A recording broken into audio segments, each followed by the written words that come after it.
Alrighty, and welcome to Let's Get At It, episode 2.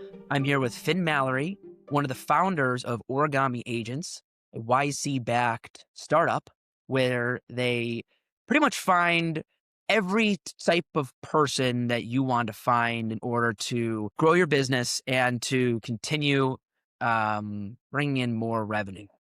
Finn, thank you for coming on. Pleasure having you. Yeah, it's an absolute pleasure. And it's even better because you're one of our users. So you can actually speak authentically to what we're trying to do. It's always been a big dream of mine to be on the Drew Ruckham podcast and getting at it. Especially, I think this is episode 2, right? Yeah, you are one of the first. Yeah. So it's going to be a killer one. It is. And I'm slow there with explaining what origami is because I don't want to make it too specified to how Addit used it. It's ultimately ChatGPT for being able to get all these organized leads. And Finn has done an unbelievable job with his team. A bunch of young, hardworking entrepreneurs based out of San Francisco right now. And Finn just kind of blew me away once I saw Origami with, him, Austin, Rahul in that one meeting. And so, Finn, I really appreciate you coming on here. And I want to start with an icebreaker. I want to get us going right away. And my question to you is this. I give you $50,000 and I ask you to 20x it to 1 million. What are you doing? Who are you doing it with? And how are you doing it? Yeah, good question. I ran a lot of different agencies before. I would know kind of exactly where to get started. Before I was doing Origami, I got started by running an outbound cold email lead gen agency.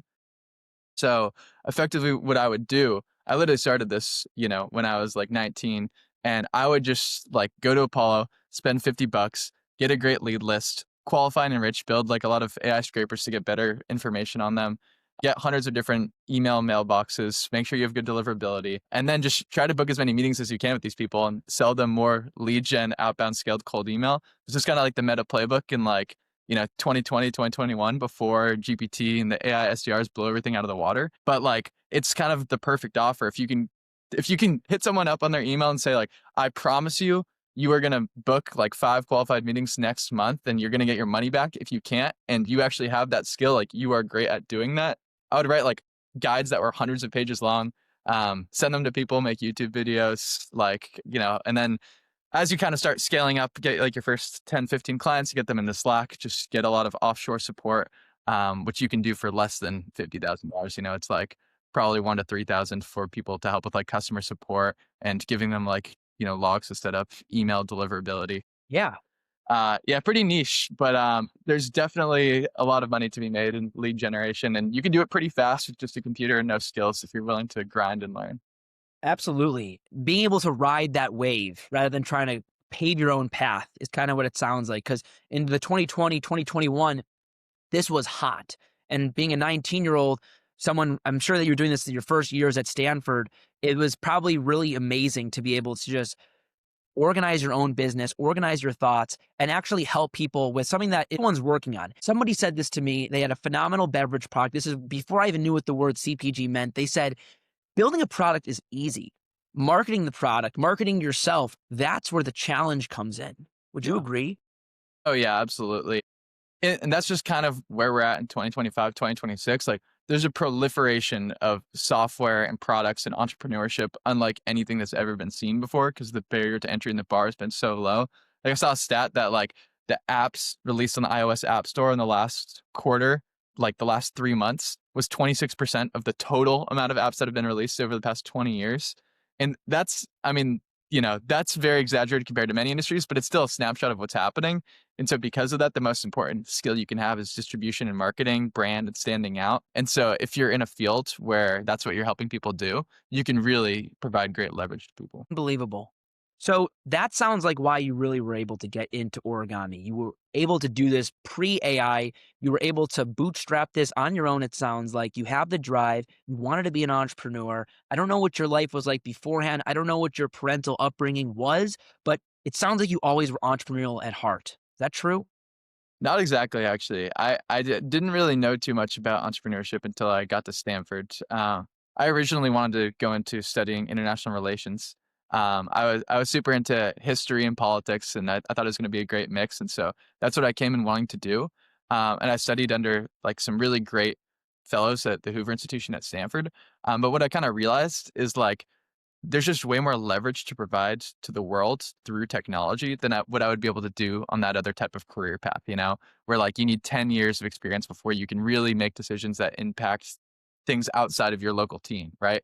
If you can build software and distribute it, like you can be having just such a greater impact at such a younger age and just be on a much bigger trajectory in terms of what you can actually do. And I saw that because my friends started a startup and I joined it pretty early on. It's amazing. And it really sounds like you're somebody that focuses on impact, focus on putting yourself out there because you know that you have skills that are going to better the community, society, anybody's personal life, wherever. The first person I interviewed was Nolan Weiss. He sells Theraguns, compression leg sleeves, saunas, something that's far more tangible, the hardware more so than the software in this instance. Mhm. And I can resonate with you because I had a law path that was paved out for me. My dad's downstairs. He's currently a lawyer and he's helping out with real estate transactions. My brother does the exact same, except right now he's on paternity leave because he just had his daughter, shout out Lena Filler Ruckham. But Mhm. I resonate with that. I was not an entrepreneur either myself, but the ability to be able to impact somebody's life just through your passion and drive, you don't really know where it's going to take you. And it sounds like with your friends who started origami, and I'd like to get a little more into that, where you were in that moment, how you joined that, why you took that leap of faith. You just wanted to provide value and you knew that you were a weapon. Yeah, similar journey. There are some people who like starting lemonade stands when they're like 4 years old and like selling candy, but I think the path is pretty different for everybody. And over time, I just start realizing how passionate you are to be doing your own thing. And you didn't know that from looking at it first glance. But yeah, for me, I got started. I joined two of my close friends started a company called Fizz at Stanford.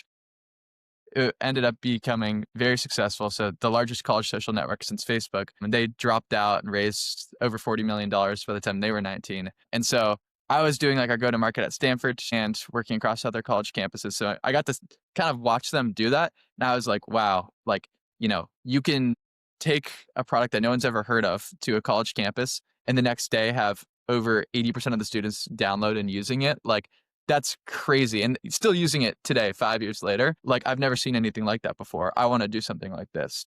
And so from there, I started, trying to build my own businesses, tech enabled, but not necessarily like building software products. I didn't learn to code until I was in college. And so for me, I was always more focused on the client, the customer, and the problem, and then figuring out a solution later. Like I said, I got started with a lot of consumer email products for college students because I was familiar with the consumer marketing space. And then I kind of realized there was a lot more money in selling to companies. I remember I had like a really early product and I had a bunch of Berkeley students using it to like send emails faster to get them internships. And like, I had all types of users. And then as soon as I put up a paywall at $199 a month, no one was paying for it. And I was like, this is so ridiculous. And then I heard my friend, he was like doing B2B email outreach. And he was like, I make $40 every time I book a meeting for a client. I was like, that's real money. It's ridiculous the difference between direct to consumer versus B2B. And those were just foreign acronyms to me before I started a t-shirt company in college. And I realized that selling t-shirts to college kids, those are the stingiest consumers you could possibly attack.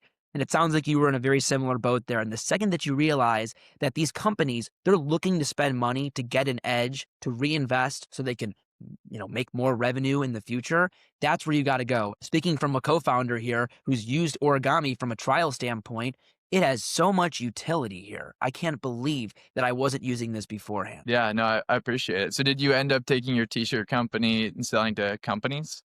No, I mean, heck no. I got a t-shirt right here. I mean, it's a good reminder, but guess what? I'm not good at design. I don't make the t-shirts myself. It's just as simple as this.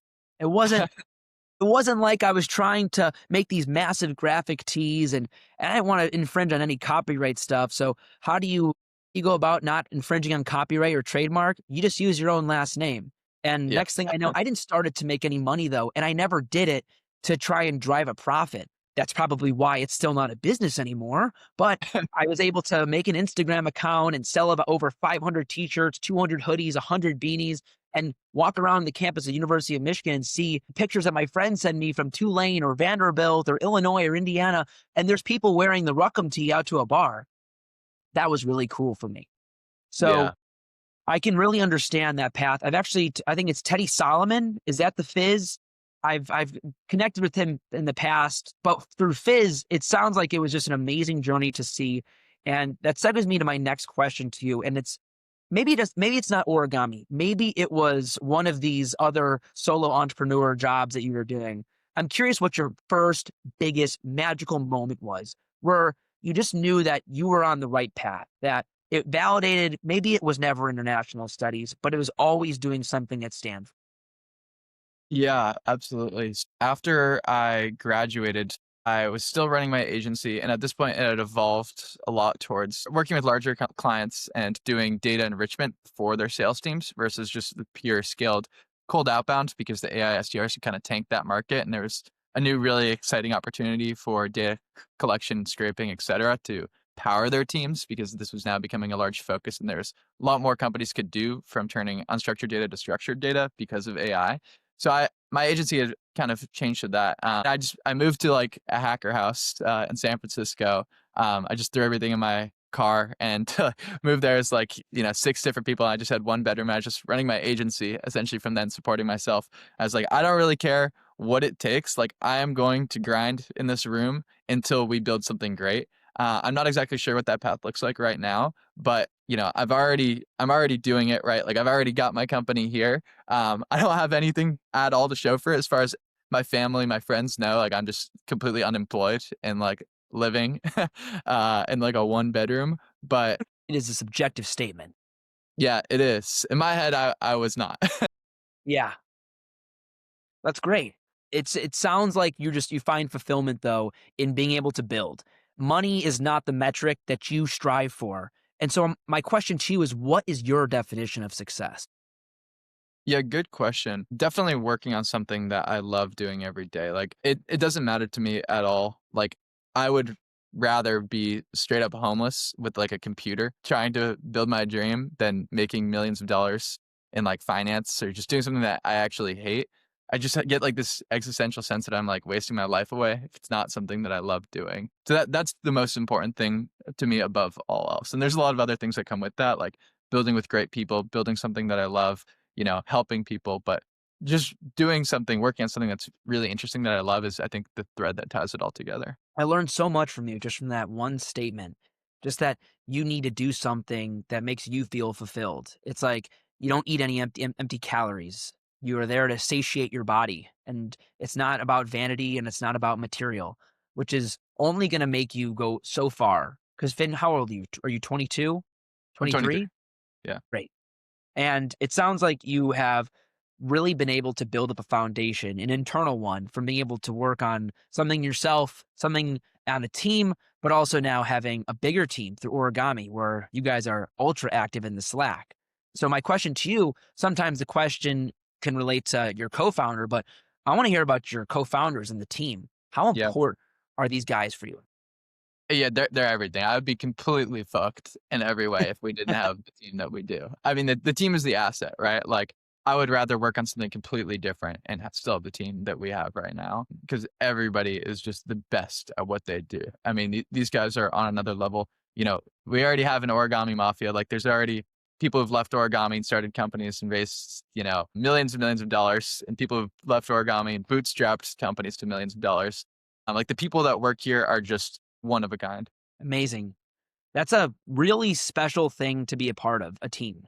And I'm not sure if you were, but if you were an athlete growing up or whenever, when was the last time you really experienced team growing up? Because you know it really well as a 23-year-old. How'd you know what that was like? What is a team to you?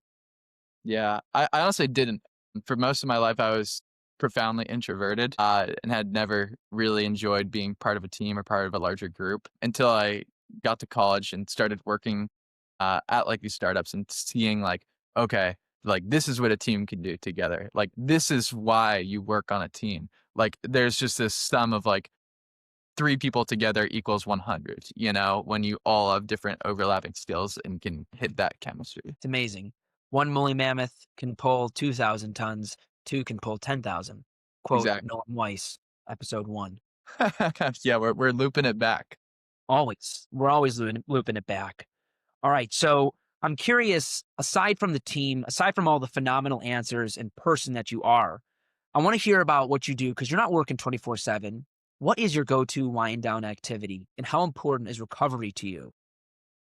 Yeah, good question. So at the beginning, I actually was working 24/7. Like I was sleeping 3 hours a night, maybe 1 to 2 hours some nights, 0 hours other nights for probably the first like 3 or 4 months. It's horribly unhealthy. And, like your IQ is reduced by 30 points. You're trying to fall asleep on a Friday or Saturday when you can actually catch up, and you just have headaches from sleep deprivation. Like it's fucking horrible. But now we're definitely in a much better spot. Sleep is extremely important to me. I've learned from that, and I still have a sleep debt to pay off. So I'm very intentional with how I spend time at the company and outside of the company. Yeah, for me, I really try to be extremely mindful every day of like the dopamine I put into my body from like food to screens, social media, music, etc. And so the best way I can wind down is by just completely detoxing my dopamine and then enjoying the simplest things. Yeah. For me, that's a shower. I always notice like people say, shower thoughts this, shower thoughts that. That's just because it's a place where you literally can't bring any technology into there. And I Yeah. just noticed like at night, if I'm showering, those are like when I'm just having like the most clear, soft thoughts. It feels like my thoughts are like a cloud going through the sky. Yeah, it 100%. It's so difficult to just like sit there and think, but like nothing, right? Just think. Yeah. It's like the most important thing you can do. I think you really got to give yourself the space to think. And people think that if I just continue to provide something that's going to stimulate me, for instance, oh, well, if I want to be productive right now, I can watch a YouTube video on how I can scale my outbound. Well, why don't you just like sit there and think about it for a second? Maybe just go pen and paper for a moment, just because that's going to potentially allow you to organize your thoughts. I'm a big fan of a free write. Free writes for me are when I just go out there and I start writing and I don't stop until I reach the bottom of the page. You can't stop. I once did this in my photography class, my senior year of all classes. Yes, I took a photography class and it looks something like this, where it's like a 15-minute thing. I love doing it on the plane. It's something that's super useful. And I don't know if you've ever done something like that, but I'm a huge pen and paper guy, as you could see as I'm writing during this meeting. Yeah, I can see. I can see. Hopefully you're fine with that being public because people can clip it now. Yeah, hey, look, they can do whatever they like with that, and you can read my handwriting. I will be ultra impressed. Mine's worse, I promise you. That's okay. It's because you're good at coding. I'm not. All right. Well, I have a question for you, and it's a little bit deeper. And so go as deep as you like here. But I'm curious from a spiritual standpoint, what guides you? Because in this process, it can get very lonely. And not just lonely in the sense of, oh, my friends are working a finance job and I'm working here, therefore we're not relatable. It's more of like, this is a long haul. And sometimes it's not just a matter of luck, it's a matter of belief and faith. I want to hear if you have any of these beliefs and what that structure looks like to you. Yeah, good question. So I wouldn't say I'm like explicitly religious, but I have struggled with a pretty severe autoimmune condition for many years. And sometimes it definitely feels like I'm like being punished for having done something. And so I really try to like think about how I can be a better person to the world. And through what I do, treat people with respect, my company, because like it just makes me really grateful to be able to do what I can do. Because when you have, chronic illness, like you realize how it can always get worse. It can always be X worse than what it already is. And so there's not a day that I wake up that I'm not like exceptionally grateful to be here and to be grateful for my health. And I think that's like my biggest like grounding compass, spirituality, I guess you could say. But yeah, it's kind of interesting. It's really personal. It's not, I think, a grounding that similar to the way that many people have, but it's definitely a big part of what motivates and drives me. The Confucius quote of a healthy man desires 1,000 things and a sick man desires just one. Where the week I was just laying on my floor pretty much with flu-like symptoms, and all you want in that moment is just to be healthy. And there was a moment 2 years ago where I was a club baseball player at Michigan and I took a swing, I hyperextended my knee, and I felt like it was over. Not just over my career, that was pretty much already over, but the fact that I'd have to get surgery and I'd have to go from a complete restart. And all you want in that moment is to just be healthy. And sometimes it's the darkest before the dawn is always how you really are able to understand what's bright in your life. And I mean, Finn, to hear that you have an autoimmune disease, but you're able to deal with it and make it a weapon, not just a weakness, is something that it's just a testament of a character of who you are, and that's really impressive from somebody like yourself. yeah, So and I couldn't agree more with your thoughts there. Like, yeah, it's just you would give up everything in a second if you were that's the only way that you could live a healthy life. Um, totally. and so I'm right there with you. All right. We can lighten up the mood here for a sec.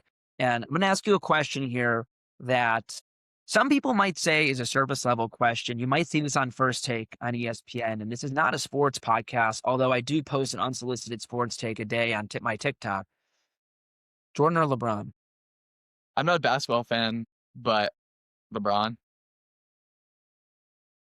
Do you have rationale? I don't watch very much basketball, to be honest, but I mean, he's literally playing with his kid. I mean, that's never gonna happen again, right? Like to have that degree of longevity of just being that great, like, is just pretty unreal to see across any sport. That's interesting because this question really aligns with how people see greatness. And I can tell your version of success aligns with your version of greatness, where the longer you can play, the longer you can stay at the top of your game is a testament of what your career is. And just being able to do it for a long course of time at a high level, would you say that that's aligned with how you see your entrepreneurial path and your goals and your success? 100%. Like, let's say I hit it out of the park and like sold origami for $1 billion next year, and then I quit and I retired after that. That would be like the biggest failure ever because I just got good and I just unlocked what I could actually do. Like, what would I be doing in that situation? Like, you want to push yourself to be the best. Constant ascension. Now, I'm curious when you talk about success and your version of success is being able to work on something that is fulfilling. But how about the moments where there are days and the days become weeks and the weeks mold into months where it doesn't really feel like what you've done is really driving impact or it's becoming a little bit more mundane. How do you deal with those mentalities? What makes you get back to equilibrium in these moments? Yeah, it's really difficult. I think every entrepreneur faces that central concept that it just takes so much longer than you expect when you start out. Like we've been working on this now for 15 months. For a while we were 3 or 4 months in making all this money, and then it takes such a long time to actually build something that like you can really hit the scale that you want to and need to. And then you look back and God, like what were we doing for the past few months, 6 months, 10 months? It's honestly, for me, I think that's the best thing possible. Like one of my personal weaknesses that I try to work on is like reflecting very critically on what I've done badly strategically. And if you have that thought in your head, like the weeks molding into months, and you're really thinking about like why is that? I think you can become such a better entrepreneur and be like, all right, like this week we're doing this, this, and this. Like plan out right now, we plan out our days, we plan out our weeks, we plan out our months, and we have goals for each of those. That's the only way to force yourself to not hit that. And that only came because we had that problem. It's hard, especially when your team gets a little bit bigger, to have like a central foundation of thought and success and alignment. How important is it for your team to not just have the skills to move forward, but to have the foundations to fall back on? Yeah, it's critically important. I mean, you can repeat the same thing like 10 times a day. And if it's the right thing, you should probably have repeated it 20 times a day. Like to remind yourself, to remind the team, like aligning a group of people on something, it just requires so much because what's in your head about the key priority is not in other people's heads. It's their area of focus. And so I definitely believe in that foundation and just drill it if you believe it to be true. I completely agree. That's a sole reason why I feel like Alec and I will endure above all else. It's not because Addit is just some dynamite rock star idea. It's not because he or myself are individually fit and built to do it, even though I do think we are. It's the fact that together conversations happen, and sometimes the conversations are difficult and they need to be mature. And when you're 24 and you're having a conversation that some 50-year-olds or 65-year-olds or 40-year-olds would crumble at, you really have to look into the mirror and you have to say, what do I want out of this conversation? Do I want to be right or do we want to move forward? Because the only way that you succeed is to be above water at the end of the day. That's my thought process on that. Where it's like it's aligned. It's not saying that you have to be successful, but you got to stay in the game. And you're Yeah, not going to stay in the game. It's going to eat you up, it's going to chew you up, and then it's going to spit you out. And it's going to do it 10 times over if you can't figure out how to be the bigger person in a lot of these situations. totally. Yeah, I'm like infinitely more humble now than I was when I started. Totally. I mean, you talk about patience. We built this starting pretty much 2 years ago, and we just hit the App Store 4 months ago. That is a lot of months, I will tell you. I believe it was like 20 to 21 months of us pretty much just hunkering down. We weren't technical. We've become far more technical, but it's just a constant uphill battle. And I believe there was a quote that was like, if you just drop somebody randomly at the top of Mount Everest, they would die. You can't, you wouldn't be able to endure unless you actually climb the mountain itself to get to the top. Mhm. Yeah. Look, I hope it's not something that's brand new or else we got some problems here in society. So my last question to you is something that's a little more personal, a lot more lighthearted. And it's just, what do you do on the daily that separates you from the rest? When did you start this and why did you get on this track? It's a good question. On the daily that separates me from everyone else. Honestly, I feel like I feel like it's kind of a trick question because the one thing that I do is that I do it every day. Like if it's a Saturday, if it's a Sunday, if it's Christmas, if it's not, I literally do it every single day. I'm not doing anything special on any given day, but I am 100% going to work every single day until we get where we're trying to go. Um, so I'm not doing anything too special. It depends on what the day is, right? Like most of the days, I'm probably not sleeping enough, coming in overworked, hitting bugs and issues, getting frustrated, needing to take a walk to decompress. Like, it's not like Tim Cook's daily routine by any means, but I feel like probably the biggest thing separating me and founder is just like we work all the time. We won't stop. Like we go completely bankrupt and we would just keep working, like we would keep working towards this vision that we have. Amazing. And I feel like people get so enamored by like the Tim Cook daily lifestyle where he got there and he wasn't doing that at the very beginning. There were long days and there were days where he wasn't doing things to get your longevity up with the 3 meals and the right amount of sleep and the exercise. And so people want the routines of the people that have gotten there, but they don't want to talk about the routines that you need to have in your 20s in order to get there. So it's amazing to hear that you're always on the clock and working. And I feel that as a client of Origami, being able to hit up the Slack and be able to get a response within minutes and get it in a very personable, young, and friendly way. You guys do a tremendous job, and I commend you for it. It's all the team, man. That's on me. Still, but Finn, that's all I have for you. It was an absolute pleasure having you on to Let's Get At It. Yeah, thank you for having me on, Drew. I would love to follow along on the podcast, see who else you guys are able to bring in, and then maybe 3 years from now we'll have a part 2 where Origami and At It will both be blowing up. I love it.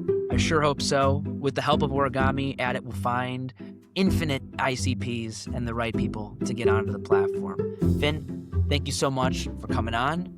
I'm Drew Ruckham, signing off. Peace. Take care.